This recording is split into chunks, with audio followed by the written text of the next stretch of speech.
Alors maintenant, on va passer à l'atelier de menuiserie et puis on va prendre des planches en chêne massif et puis on va les retailler pour venir faire nos tablettes intérieures en chêne massif. Alors on a de l'orme, du merisier et là nous avons des plateaux de chêne et c'est certainement ce qu'on va utiliser pour faire les plans de travail dans l'appartement.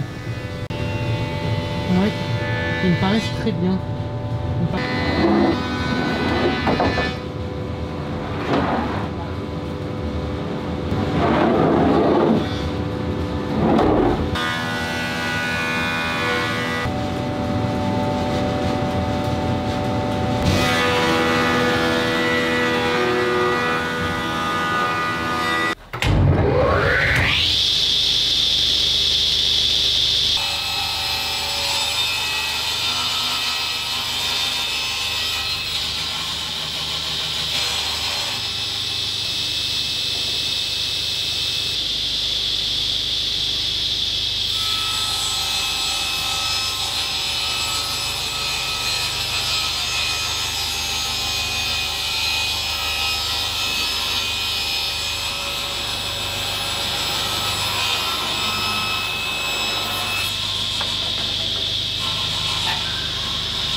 Ici, un petit alignement à corriger. Nickel.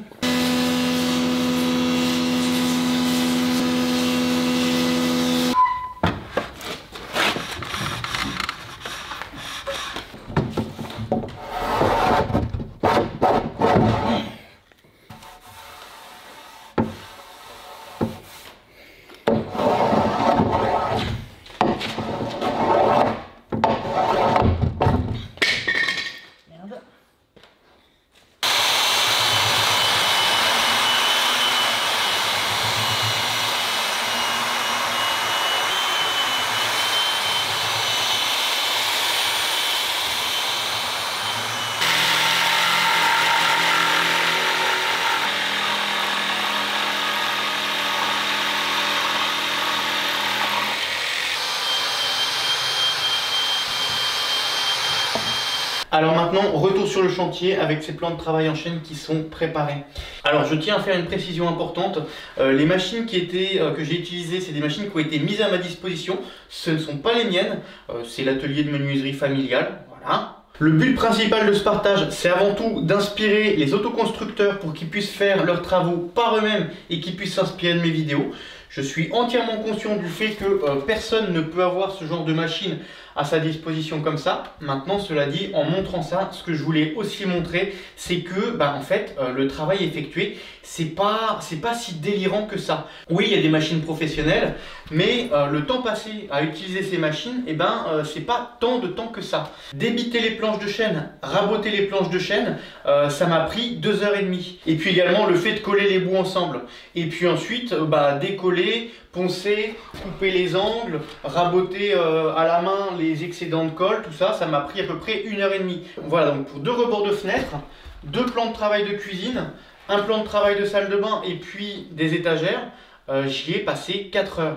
Et par rapport à ça, ce que je veux dire, c'est que n'importe qui peut aller voir l'atelier de menuiserie de son coin, de sa région, machin, et puis demander ce genre de travail. 4 heures de travail d'un mec professionnel qui va faire ça, c'est pas si fou que ça. Surtout que ça peut être ramené à 2h30. Poncer et puis faire les coins, ça je vais le faire moi-même. Donc ça c'est 1h30 de gagner encore. Voilà.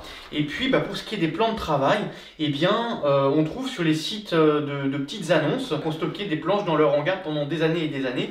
Et puis qui les vendent parce qu'ils ont besoin d'un petit peu de sous. Ça se trouve, voilà. Et même, il y a un autre truc dont j'ai pas trop parlé, mais qui est pas mal, ce sont les Fab Labs, les laboratoires de fabrication, voilà. Et tu as des Fab Labs sur un petit peu tout, et puis tu en as qui vont être par exemple sur la soudure, tu en as qui vont être sur l'électronique, tu en as qui vont être sur la découpe laser, sur l'impression 3D, machin, mais tu vas aussi trouver des Fab Labs qui vont avoir par exemple ce type de machine, et qui peuvent les mettre à ta disposition. Tu viens avec ton bois et puis tu le coupes. Voilà, ça fait également partie des solutions qui sont possibles. Et puis autre point, le fait d'avoir filmé ces passages, ça permet de se rendre compte du travail qui a été effectué. Par exemple, le rabot que j'ai utilisé, il faisait que 40 cm de large, et moi j'ai besoin d'un plan de travail qui fait 60, et c'est la raison pour laquelle j'ai dû mettre un coup de scie, et puis passer une planche ici, une planche comme ça, et puis ensuite les coller ensemble. Voilà. Donc si tu as un mec qui dit ouais mais il y a plus de boulot parce que ceci, cela, effectivement on peut comprendre. Voilà. Bon, on arrête la parlotte et puis on va aller installer ces jolies planches. Bon, alors maintenant tout ça c'est sec. Moi je vais retirer mes cales et puis à la place des cales, je vais mettre de la mousse de polyuréthane. Voilà. Et de une.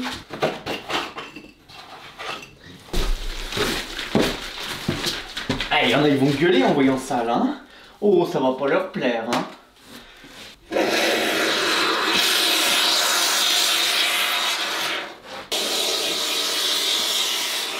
Alors ça c'est la tablette qui va venir ici, j'ai besoin de la recouper un petit peu. Et du coup on va mettre cette petite scie à rude épreuve. C'est du chêne massif et c'est beaucoup plus dense que du sapin ou autre chose. On va voir ce que ça donne.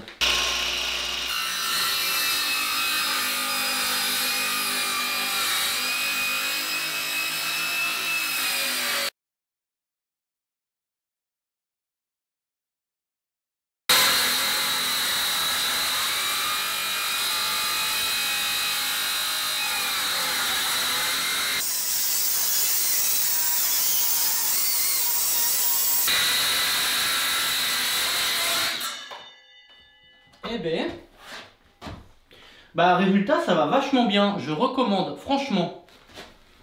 Maintenant, on va regarder ce que ça donne. Ici, sous la fenêtre, on a une languette qui est prévue pile poil pour pouvoir accepter la tablette.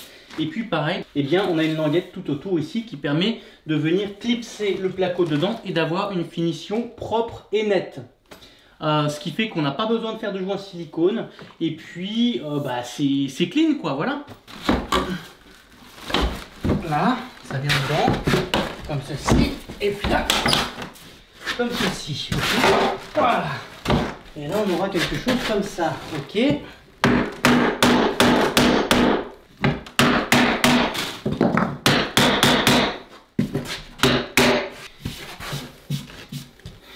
On dirait bien que tout ça, ça va être nickel, franchement.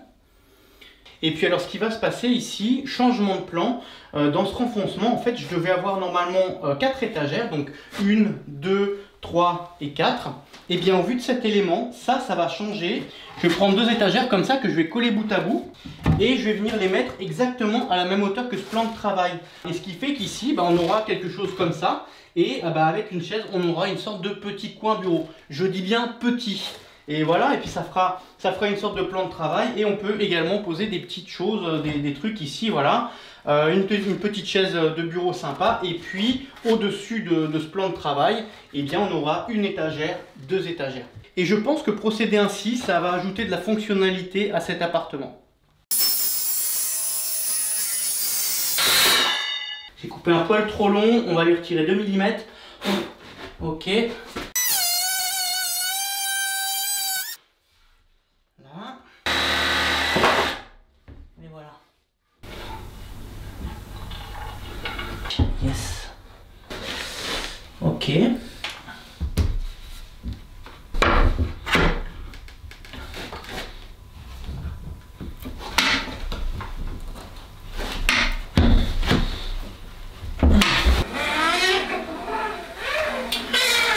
Hop là.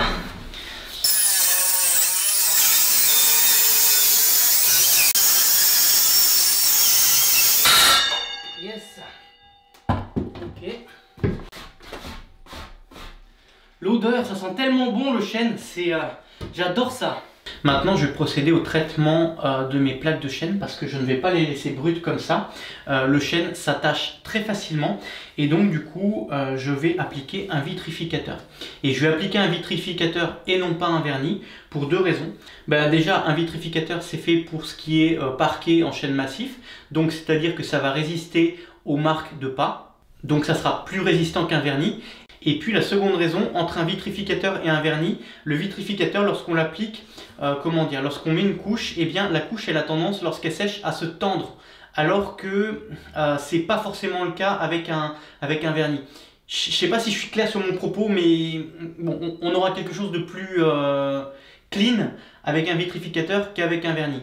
Même sur le dessous qui sera masqué, je vais appliquer une couche. Simplement parce que je ne sais pas si jamais il y a des infiltrations d'humidité ou quoi, eh bien le chêne sera quand même protégé contre ça.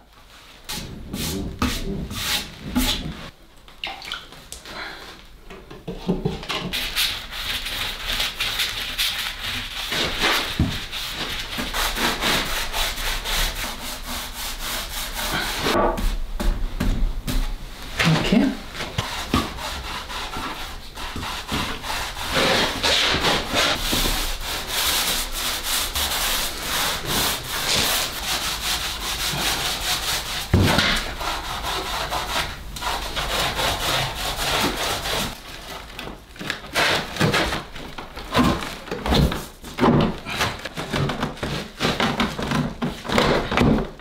Oh oui.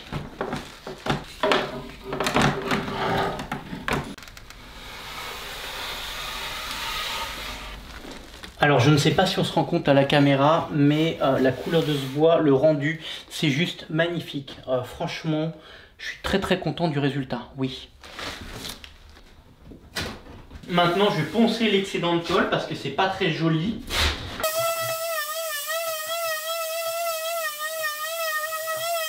Bon, on va présenter et regarder ce que ça donne maintenant. Donc on aurait quelque chose qui viendrait se mettre ici, comme ceci. Ah ouais. Situation intéressante là, je suis sur le chantier et puis il y a une coupure de courant dans tout le quartier. On avait été prévenu, hein. Donc il y a une petite intervention, ok. Mais je peux continuer à bosser, tous mes outils sont à batterie.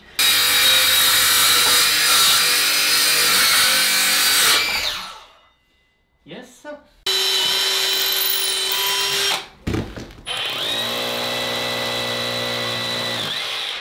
Alors là où je veux en venir exactement, c'est que ok, il y a une coupure de courant, mais au-delà de ça, eh bien, ça ne me perturbe même pas dans ma façon de travailler. Et ça, franchement, c'est quand même vachement agréable, hein. Vive les outils à batterie.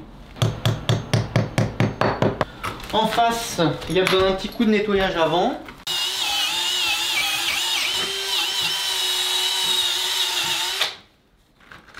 Ah putain, ça daube, hein.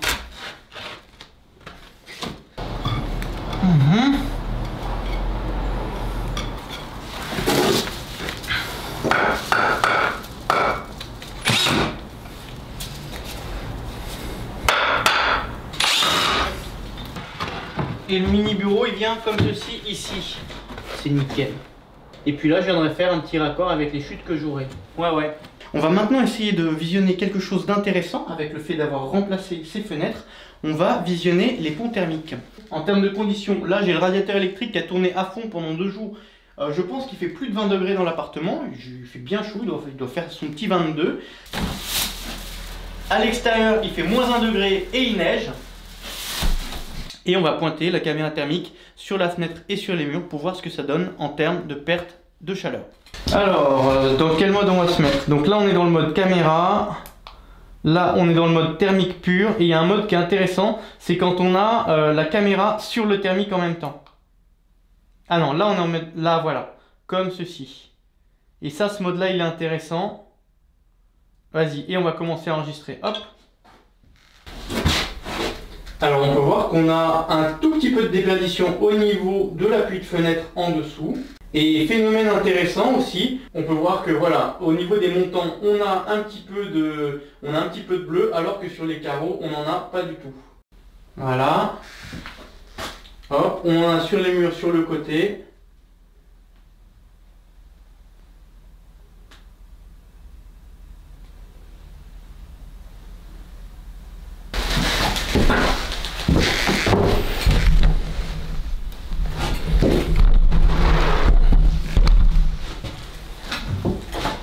Et puis alors pour ce qui est de la seconde fenêtre, alors hop, c'est un petit peu trompeur les couleurs parce qu'on a une adaptation automatique du dégradé de couleur en fonction de la quantité qu'il y a. Alors, et là pareil on peut voir qu'on en a un tout petit peu au niveau de l'appui de fenêtre. Et puis sinon, bah ouais pareil, on peut voir qu'on a une très bonne couleur au niveau des carreaux. Et puis bah en fait là où on va avoir des déperditions, c'est au niveau, c'est les montants en PVC qui sont les moins bien isolants. Ouais.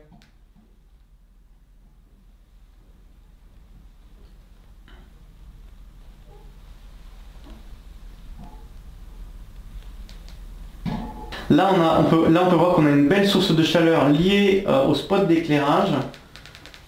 Là aussi.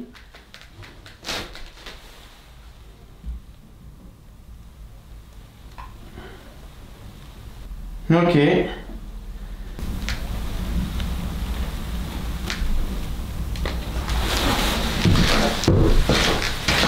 Maintenant que mes fenêtres sont posées, maintenant que mes tablettes sont posées, je vais m'occuper de faire les tours de fenêtres en placo. Alors petite précision, entre ce qu'on a vu jusqu'à présent et là maintenant, il y a eu un petit gap de 3 mois où j'ai pas bossé sur le chantier. Alors pour faire mes tours de fenêtres en placo, je vais venir mettre du rail comme ça, en forme de U. Je vais en mettre en bas, en haut, de chaque côté. Je vais mettre des montants. Et puis ensuite, là j'ai une baguette là qu'on voit. Dans cette baguette, mon placo va venir s'arrêter. Et puis je vais venir arrêter mon placo à ras. Et après je ferai une petite bande blanche en plâtre pour m'arrêter sur les briques brutes. Alors je pourrais faire des tours de fenêtre qui vont être droits, mais je vais essayer de les faire avec un léger biais, simplement pour essayer d'agrandir légèrement les ouvertures et de laisser plus de lumière rentrer. Alors pour ça on va utiliser un outil fantastique, le laser. Et après ouais, bah, va falloir la régler. Ouais. Quelque chose comme ça, pas mal.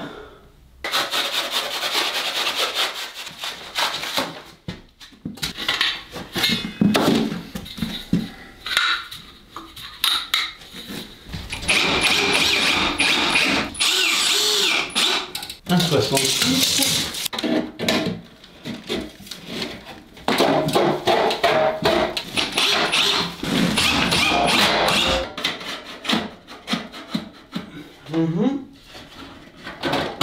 Et ici, comme ça. Ok, bon, vas-y.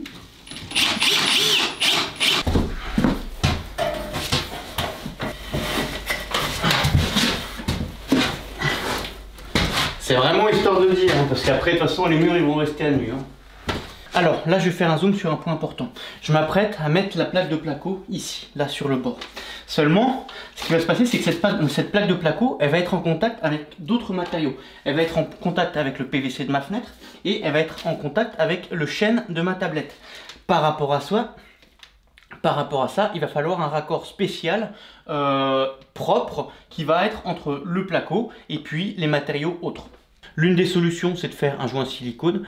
Un joint silicone blanc, il va se noircir. J'aime pas trop ça. Donc du coup, ce que je vais utiliser, c'est ceci. C'est une baguette comme ça, qui est conçue pour faire un raccord de placo clean. Voilà, ça vient, ça se clipse sur le placo, comme ceci. Et puis après, bah voilà, on a, une fois que là c'est pas en blanc, bah là c'est blanc et on a un raccord qui est nickel. Donc cette baguette là, je vais la mettre sur ma tablette en chêne. Et pour ce qui est de ma fenêtre, lorsque j'ai posé ma fenêtre, eh bien j'avais commandé une option et il y a cette baguette qui venait se clipser sur tout le rebord de ma fenêtre. Voilà. Donc en fait mon placo va rentrer dans la baguette, ce qui fait que ça sera nickel. Également pour ce qui est de la baguette comme ça, j'en ai une autre variante. J'ai celle-ci qui est exactement la même, sauf que ici, alors on peut voir, là en fait on a un autocollant. Mais celle-là je l'utiliserai pour autre chose, pour mon tour de porte.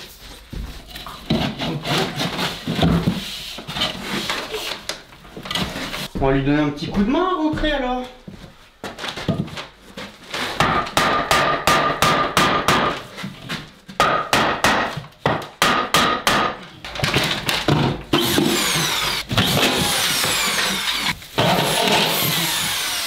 La suite, là et là. Hop, je prends mon angle et je vais le reporter de l'autre côté. Voilà. Ça va pas aller, bah il est mal coupé. Bien sûr.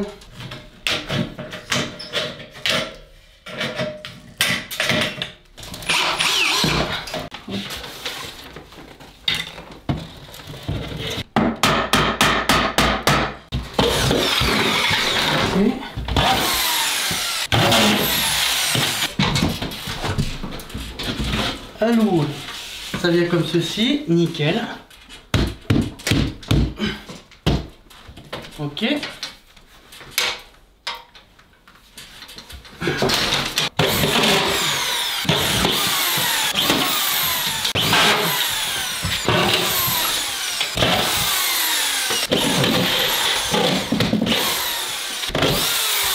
Loupé. Hop. Mais oui. Voilà.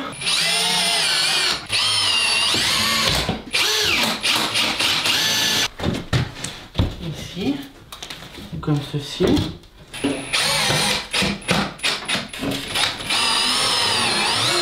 J'aurais peut-être dû faire tout le traitement de mon mur brique avant, ça oui effectivement. Mais j'ai un peu la flemme aussi, quand même, faut l'avouer. Maintenant, l'idée, ça va être de couper ce qui dépasse pour pouvoir ensuite avoir quelque chose de clean et pouvoir faire des bandes sur ce tour de fenêtre.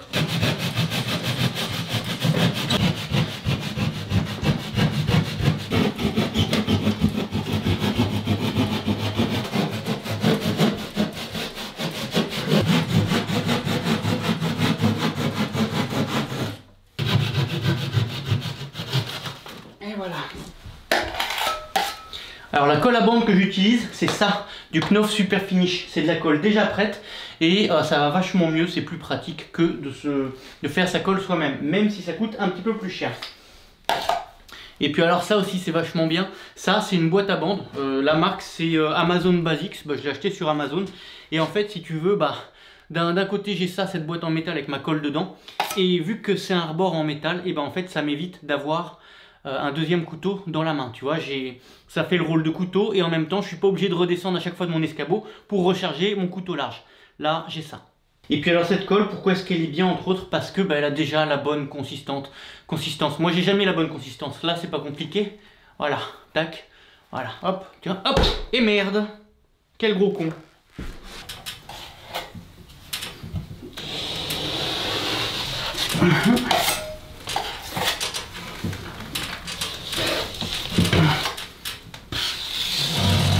Ok.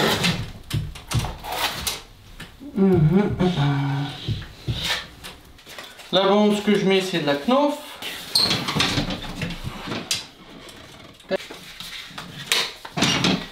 Ok, on la plie. Ah, c'est mal plié.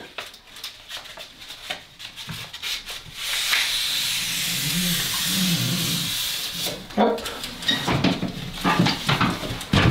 On la plaque. Voilà.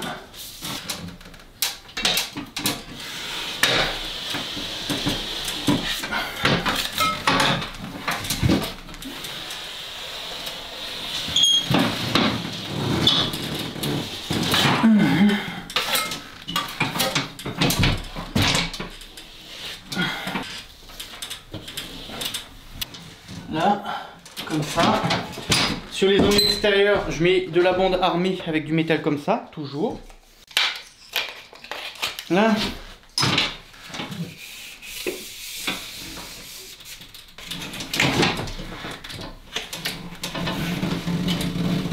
Voilà. Comme ceci. Hop.